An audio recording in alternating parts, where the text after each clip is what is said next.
Which one of the following does not form a silver mirror on heating with Tollens reagent. देखो देखो सुना, ये सब क्या है, मेरे पास एक यूनिट्स हैं, कौन सी, ग्लूकोज की यूनिट्स हैं, मतलब एज अ शुगर है, क्या है, ग्लूकोज, ओस लग रहा है, जिसके भी आखिरी में ओस लग रहा है वो सब क्या है, शुगर यूनिट्स हैं, ओस ओस ओस ओस ओस, ठीक है। अब सुनो मेरी बात ध्यान से, जितने भी मोनोसैकेराइड्स होते हैं, मोनोसैकेराइड्स होंगे, वो सब क्या देंगे, वो रिड्यूस होंगे टॉलेंस रिएजेंट, मतलब वो टॉलेंस रिएजेंट को क्या करते हैं, रिड्यूस्ड करते हैं, इसीलिए वो कहलाते हैं रिड्यूसिंग शुगर।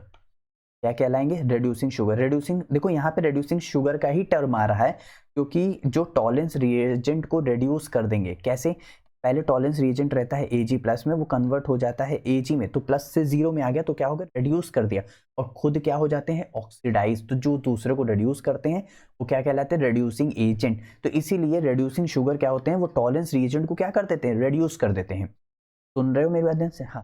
तो अब इसीलिए यहाँ पे जितने भी हमारे मोनोसैकेराइड्स होते हैं विद, अब यहाँ पे सबसे इंपॉर्टेंट टर्म होने वाला है, ध्यान रखना, विद एल्डिहाइड और hemi acetal group, with aldehyde और हेमी एसिटल ग्रुप, जो एल्डिहाइड और हेमी एसिटल के साथ होते हैं वही क्या कहते हैं, टॉलेंस रिएजेंट को क्या कर पाते हैं, रिड्यूस। हेमी एसिटल एल्डिहाइड जो तुम लोग जानते हो, COH, ये हो गया मेरे पास acetaldehyde, aldehyde. Hemi acetal, carbon के साथ एक OH ग्रुप लगा हो, एक H ग्रुप लगा हो, एक ईथर ग्रुप लगा हो और एक कार्बन ग्रुप लगा हो, इसको बोलते हैं हेमी एसिटल ग्रुप। अगर बात करेंगे एसिटल की, तो यहाँ पे ये H हट करके कार्बन आ जाएगा बस, तो इसको बोलते हैं एसिटल। और अगर एक एल्कोहल है और एक ईथर है तो उसको बोलेंगे हेमी एसिटल। तो रिड्यूसिंग शुगर वही होंगे, वही रिएक्ट कर पाएंगे टॉलेंस रिएजेंट के साथ, जिनके पास हेमी एसिटल एल्डिहाइड ग्रुप होगा वही कर पाएंगे। अब एक मन आप लोग के पॉइंट में यहाँ मतलब मन में एक पॉइंट उठ रहा होगा कि फ्रक्टोज तो एक कीटोन है, क्या है, कीटोन है, यहाँ पे कीटोज ग्रुप है, तो वो तो हो ही नहीं सकता, लेकिन वो भी हो जाता है, ऐसा क्यों, क्योंकि वो जो कीटोन है वो क्या कर जाता है, डाइमराइज कर, अरे मतलब टॉटोमराइज कर जाता है, क्या कर जाता है, टॉटोमराइजेशन शो करता है। टॉटोमराइजेशन शो करने की मदद से वो किस में कन्वर्ट हो जाता है, एल्डिहाइड में। एल्डिहाइड की मदद से वो क्या शो करता है, वो रिड्यूसिंग शुगर शो करेगा, यानी वो इनॉल फॉर्म की मदद से वो क्या हो जाता है, कन्वर्ट हो जाता है। इतनी बात क्लियर, ठीक है। तो इसमें कौन कौन करेगा, इसमें करेगा हमारे पास ग्लूकोज, फ्रक्टोज और लैक्टोज।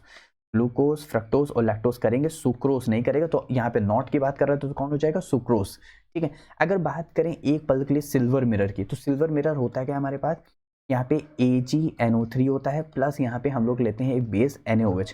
तो यहाँ से क्या बनता है हमारे पास, यहाँ से बनता है A, इसको मैं इधर लिख देता हूँ, यहाँ पे, तो ये मेरे पास क्या होता है, AgNO3 होता है, प्लस हम लोग एक बेस लेते हैं NaOH, यहाँ से हम लोग को मिलता है Ag2O plus NaNO3 plus H2O, ये निकल जाता है, ठीक। अब इसके बाद क्या होता है, यहाँ से हमारे पास Ag2O होता है, वापस से वो अमोनियम हाइड्रोक्साइड वापस से एक बेस के साथ रिएक्ट करता है, जो कि यहाँ पे AgNH3 का होल ट्वाइस प्लस और यहाँ पे OH माइनस, ये इस तरह एक कंपाउंड शो करता है, जो कि यही होता है हमारा टॉलेंस रिएजेंट।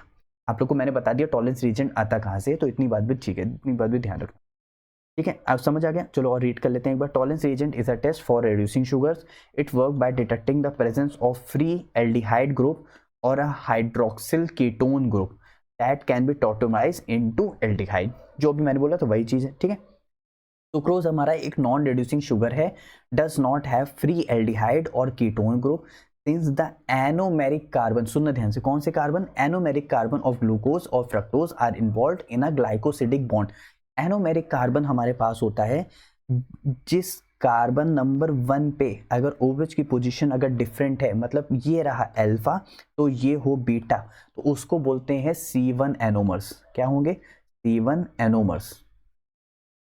और हमारे पास जो लैक्टोज होता है, जो लैक्टोज होता है भाई, सुक्रोज और लैक्टोज, तो जो लैक्टोज होता है वो ब्रेक डाउन होता है हमारे पास ग्लूकोज और गैलेक्टोज में। ग्लूकोज और गैलेक्टोज ये दोनों एक दूसरे के एपीमर्स हैं।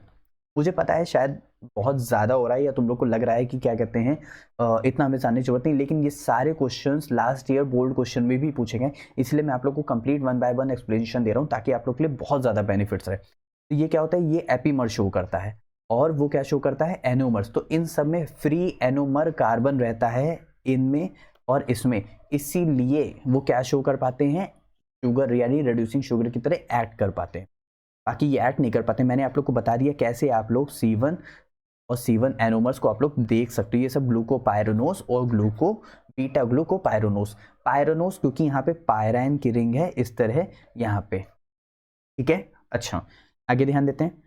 तो हेमी एसिटल आप लोग को पता चल गया, containing hemi acetal show positive Tollens test और फेलिंग सॉल्यूशन भी देते हैं। हेमी एसिटल क्या होता है, जिसके पास OH होता है, कार्बन होता है, तो यहाँ से 1 OH और 1 ईथर ग्रुप होना चाहिए।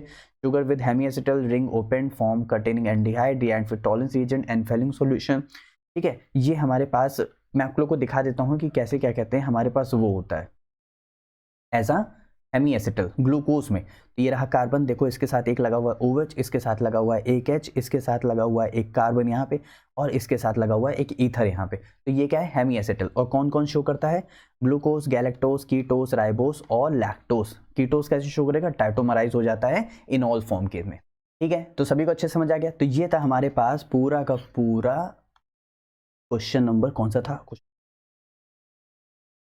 क्वेश्चन नंबर था हमारे पास कि कैसे हम लोग टॉलरेंस रिएजेंट को देख सकते हैं, कैसे टॉलरेंस रिएजेंट ग्लूकोज, फ्रक्टोज और लैक्टोज में शो करता है और सुक्रोज में शो नहीं करता है। आई होप आप लोग को सारे रीजन एकदम क्लियरिटी समझ आ गए होंगे।